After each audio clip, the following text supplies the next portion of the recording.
नमस्कार, आदाब, सत श्री अकाल। मैं हूं गिरिराज शर्मा और आप देख रहे हैं सरल टॉक। मध्य प्रदेश में जेल प्रहरी परीक्षा होने वाली थी, लेकिन उसकी डेट जो है एग्जाम की वो स्थगित हो गई है। कारण वेबसाइट पर बताया गया है, अपरिहार्य कारणों से ऐसा किया गया है। नई डेट और नए प्रवेश पत्र बाद में जारी कर दिए जाएंगे। नवंबर का महीना चल रहा है, वर्ष 2020 है, यानी कि एग्जाम शायद 2021 में हो। हम कैसे मध्य प्रदेश में जी रहे हैं, और इस मध्य प्रदेश के जो मुखिया हैं वो तो तेलंगाना में भगवान वेंकटेश्वर के दर्शन के लिए गए हैं। एक प्रदेश या देश का जो राजा होता है, क्या उसकी जिम्मेदारी नहीं बनती है कि वो प्रदेश की जनता को भी देखे?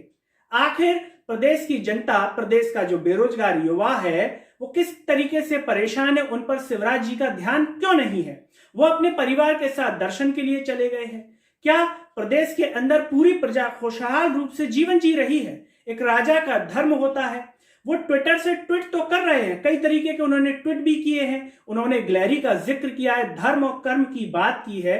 लेकिन क्या शिवराज जी खुद का धर्म और कर्म भूल गए हैं कि एक राजा का धर्म क्या होता है? एक राजा का धर्म होता है कि उसकी प्रजा अच्छे से जीवन जिए। लेकिन यहां पर तो भांजे भांजियां परेशान नजर आ रहे हैं। उनकी एग्जाम इतनी मुश्किल से होती है, उसमें भी एग्जाम की जो डेट है बार बार स्थगित हो जाती है। तो क्या मध्य प्रदेश में एक पैटर्न चल पड़ा है कि एग्जाम की डेट निकलेगी, नोटिफिकेशन निकलेगा, फिर वो स्थगित भी होगी। स्थगित से कई लोग फायदे भी देखते हैं। फायदे कैसे देखते हैं? जिनकी तैयारी नहीं हो पाती वो फायदे देखते हैं कि हमें और समय मिल गया तैयारी के लिए। जिनकी तैयारी होती है उनका मूड खराब हो जाता है कि फिर से स्थगित हो गई। तो इसे किस रूप में देखते हैं आप हमें कमेंट में बताइए, और इसके लिए जिम्मेदार कौन है ये भी आप हमें कमेंट में बताइए। क्या शिवराज सिंह चौहान को यह सूचना अगर मिली हो कि जेल प्रहरी भर्ती परीक्षा स्थगित कर दी गई है, उसकी डेट आगे बढ़ा दी गई है, तो क्या वो वहां से ट्वीट नहीं कर सकते थे? वहां से ट्वीट भी कर सकते थे, अपने परिवार के साथ घूमने गए, अच्छी बात है। लेकिन प्रदेश की जनता का हालचाल तो वो ले ही सकते हैं। जब इतना समय वो निकाल पा रहे हैं ट्विटर के माध्यम से कि ट्वीट कर रहे हैं, तो इस पर भी ट्वीट करते। क्योंकि इससे पहले कई बार वो जिक्र भी कर चुके हैं, भर्ती परीक्षाओं को लेकर के चुनाव से पहले कह चुके हैं कि भर्तियां निकलेंगी, निकल भी रही है। लेकिन एग्जाम का क्या हाल हो रहा है, ये भी शिवराज सिंह चौहान जी को ध्यान देना चाहिए। या फिर ऐसा तो नहीं कि शिवराज जी यहां पर स्वार्थी से हो गए हैं कि चुनाव जीत लिया, हमारा परिवार अच्छा है, खुशहाल है, चलो भगवान के दर्शन करके चले आते हैं। पूरे परिवार के साथ खड़े हुए हैं। उनकी धर्मपत्नी साधना सिंह जी भी साथ में है, उनके सुपुत्र भी हैं, कुणाल और कार्तिकेय हैं। खुशहाल परिवार है, जैसा कि एक घर में फोटो फ्रेम होती है मुस्कुराती हुई, छोटा परिवार सुखी परिवार। लेकिन शिवराज जी ये क्यों भूल रहे हैं कि आपके कंधों पर इस प्रदेश का भी भार है? आप कैसे मध्य प्रदेश को आत्मनिर्भर बनाना चाहते हैं? क्या ऐसे आत्मनिर्भर बनाना चाहते हैं? क्या आप उन अधिकारियों पर कोई कार्यवाही करेंगे जिन्होंने ये एग्जाम कैंसिल की है, इसकी डेट आगे बढ़ा दी है? इन पर किस तरीके की कार्रवाई होगी? क्योंकि जो विद्यार्थी इतना समय तैयारी में देते हैं उनकी डेट कैंसिल हो जाती है। क्या इसे सफलता के रूप में देखते हैं शिवराज जी आप, या ये असफलता है प्रदेश की और प्रदेश के संबंधित अधिकारियों की? क्या आपको इन पर कोई कार्यवाही करनी चाहिए? अगर करनी चाहिए तो आप ट्विटर के माध्यम से बता ही सकते हैं कि एग्जाम की डेट क्यों कैंसिल की गई है, उन अधिकारियों पर हम कार्यवाही करेंगे। लेकिन ऐसा अभी तक कोई ट्वीट नहीं आया है।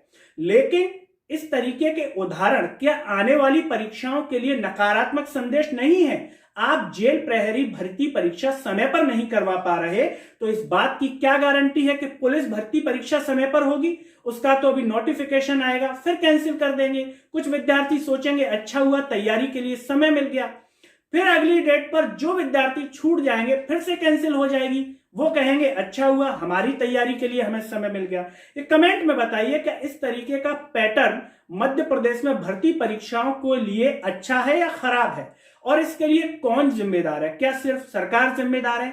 नागरिक जिम्मेदार नहीं है? जो प्रदेश के नागरिक हैं वो चुन करके भी भेज रहे हैं। जो बच्चों के माता पिता हैं उन्हें अपने आप से सवाल पूछना चाहिए कि हम कैसी सरकारों को चुन करके भेज रहे हैं। क्या हमारे बच्चों का भविष्य इस प्रदेश सरकार के जो है अंदर में सही है, या फिर इसी तरीके से ये रीत चलती रहेगी? ये सवाल सब पर होता है। जिम्मेदारी सबकी बनती है, सरकार की भी, नागरिक की भी।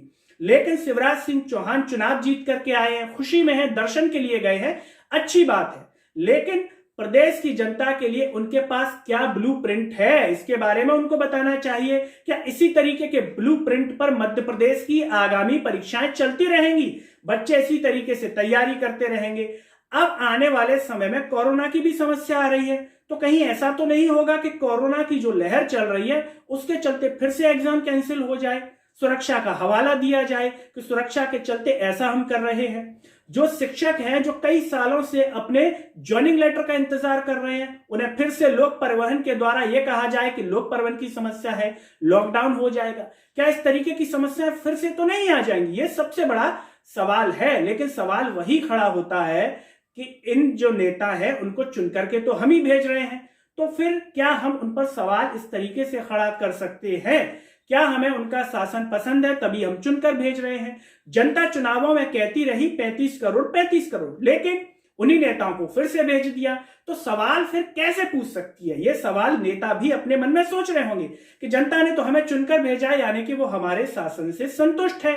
ये भी आप हमें कमेंट में बताइए, क्या प्रदेश की जनता वर्तमान सरकार के शासन से संतुष्ट है? और संतुष्ट है तो इस प्रकार की जो भर्ती परीक्षाएं कैंसिल हो रही हैं और आगामी समय में भी अगर होती हैं तो क्या किसी को कोई समस्या नहीं होनी चाहिए? ये आप हमें कमेंट में बताइए। लेकिन साथ ही साथ हम कहेंगे कि शिवराज सिंह चौहान जी, आप आत्मनिर्भर मध्य प्रदेश बनाने की बात करते हैं, तो किस तरीके से आप आत्मनिर्भर बनाएंगे? क्या प्रदेश का बेरोजगार युवा इसी तरीके से परीक्षा की तैयारी करता रहे, एग्जाम फॉर्म भरता रहे, फिर से नोटिफिकेशन निकले और नोटिफिकेशन की डेट फिर से बढ़ जाए, फिर से वो तैयारी में जुट जाए? क्या इसी तरीके से चलेगा? और जो पटवारी अभ्यर्थी वाले, जूनियर सेल्समैन, जो शिक्षक अभ्यर्थी 3-3 साल से इंतजार कर रहे हैं, क्या आपकी सरकार उन्हें 3 साल का वेतन देगी ज्वाइनिंग के समय, क्योंकि उनका 3 साल का समय खराब हुआ है? इसके बारे में शिवराज जी आपको एक बार विचार विमर्श करना चाहिए। आपकी जो भी कैबिनेट की बैठक होगी उसमें आपको अपने संबंधित आपके अधीनस्थ जो भी अधिकारी हैं उनसे विचार विमर्श करना चाहिए और प्रदेश की जनता के हक में कोई ऐसा निर्णय देना चाहिए कि आपकी वाहवाही हो और लोग कहें कि मामा हो तो शिवराज जैसा हो। अगर इस तरीके से चलेगा तो लोग यही कहेंगे कि मामा हो तो शिवराज जैसा ना हो।